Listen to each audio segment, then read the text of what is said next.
189 visa নিয়ে 65-70 পয়েন্টসে আছেন? এই 4টি কাজ করুন।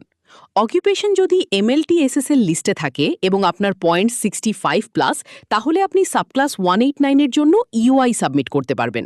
কিন্তু বর্তমানে শুধু 65 পয়েন্টসে ইনভিটেশন পাওয়া অনেক কঠিন, বিশেষ করে ইঞ্জিনিয়ার, আইটি, অ্যাকাউন্টেন্টের মতো কম্পিটিটিভ অকুপেশনে।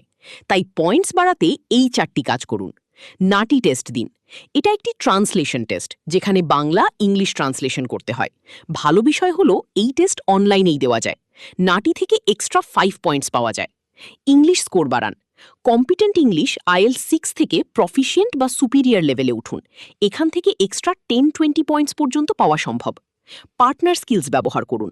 যদি ম্যারিড হয়ে থাকেন তাহলে পার্টনারের স্কিলস অ্যাসেসমেন্ট এবং ইংলিশ টেস্ট রেডি করুন।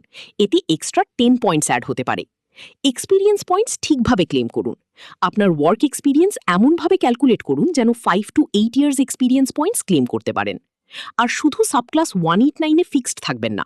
সাবক্লাস 190 এবং সাবক্লাস 491ও স্মার্ট অপশন হতে পারে।